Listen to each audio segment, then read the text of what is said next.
বিসমিল্লাহির রহমানির রহিম। আসসালামু আলাইকুম। কেমন আছেন সবাই? আশা করি সবাই ভালো আছেন। আমি ঈদের কয়েকদিন পরে বোনের বাড়িতে বেড়াতে আসলাম। আমার বোনের বাড়িটা একটু গ্রাম সাইডের দিকে, ভালোই লাগে গেলে। চারিদিকে সবুজ আর সবুজ ক্ষেত, এখানে শাক সবজি ক্ষেত সব পাওয়া যায়। তো বাচ্চাদেরকে নিয়ে বেড়াতে গেলাম, ভাবলাম আপনাদেরকেও একটু শেয়ার করি। অনেক ভালো লেগেছিল আমার এই বোনের বাড়িটা। তা আশা করি ভালো লাগবে। আর দিন শেষে যখন চলে আসি তখন অনেক খারাপ লাগে, মন খারাপ হয়ে যায় এরকম একটা সুন্দর পরিবেশ ফেলে চলে আসতে। আমি সহ আমার দেবর, এটা আমার প্রতিবন্ধী দেবরটা, উনিও গেছিল আমাদের সাথে। অনেক ভালো লাগার মতো একটা জায়গা।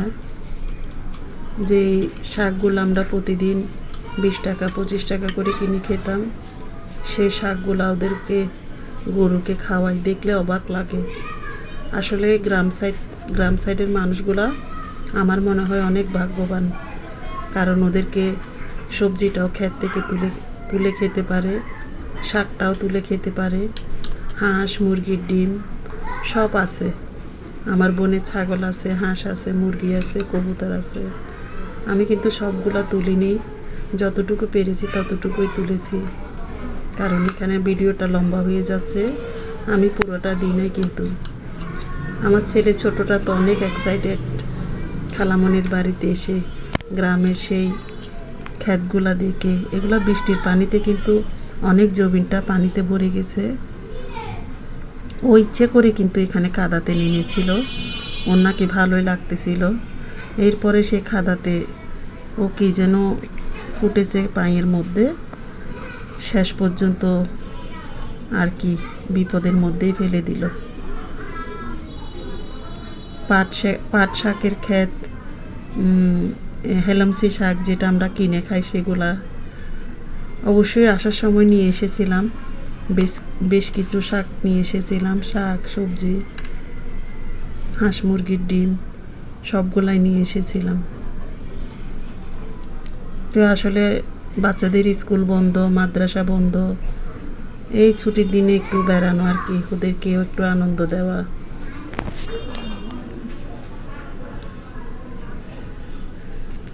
অনেক ভালো লেগেছিল, ওয়েদারটাও ছিল ভালো, মেঘলা মেঘলা আকাশ, তেমন একটা রোদ ছিল না। ক্ষেতের মাঝখানে একটা বাঁশঝাড়, সেই বাঁশঝাড়টার পাশে দাঁড়িয়েছিলাম অনেকক্ষণ। আসলে ভালো লাগার মতো একটা দিন ছিল, অনেক ভালোই লেগেছিল।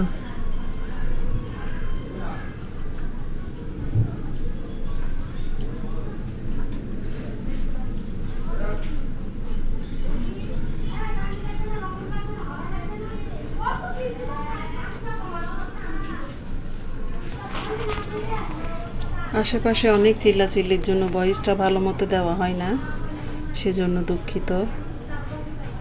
বৃষ্টি পড়ে একদম চারদিকে স্যাঁতস্যাঁতে হয়ে গিয়েছে।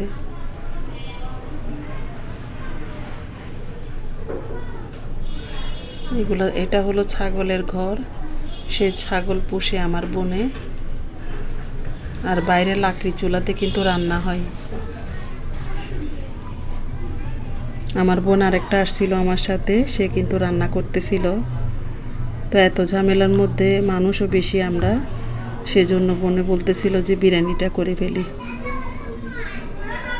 তো এই গরুর মাংস দিয়ে বিরিয়ানিটা করে ফেলতেছে সবার জন্য। মোটামুটি ভালোই হয়েছে, খারাপ না। প্রথমত বৃষ্টির দিন, দ্বিতীয়ত বিরিয়ানি খেতে কিন্তু অসাধারণ লেগেছিল। আর সাথে ছিল কোয়াব ভাজি, কোয়াবটাকে লাল লাল করে ভাজি করছিল, অনেক মজা হয়েছিল। আমার বোন আরেকটা বোনকে রান্না করে দিচ্ছে। সবগুলা বোনও কিন্তু এক হাতে পারে না।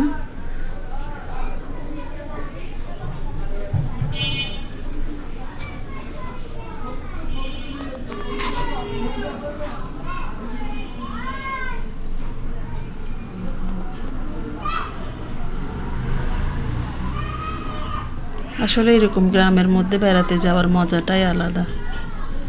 আর আমার সবচেয়ে ভালো লাগে বৃষ্টির মধ্যে মেঘলা মেঘলা আকাশ হয়ে থাকলে সেই টাইমে বেড়াতে যাওয়া অনেক ভালো লাগে আমার। বেশি গরম পড়লে, গরমের সিজনে রোদটা বেশি থাকলে আমার ঘর থেকে বেরও হতে ইচ্ছে করে না। তো বৃষ্টি পড়লে আমার বেড়ানোর নেশাটা জেগে যায়। যেরকম করে পারি আমি ঘর থেকে বেরিয়ে যে কোনো জায়গায় চলে যাব। কোনো আত্মীয় স্বজনের বাড়িতে যেতে না পারলেও কোনো একটা হোটেলে গিয়ে খেয়ে আসবো বাচ্চাদেরকে নিয়ে। আমার হাজব্যান্ডও দেশের বাইরে, তো যখন ইচ্ছে হয় তখন বাচ্চাদেরকে নিয়ে বের হয়ে যাই। এটা হলো আমার বোনের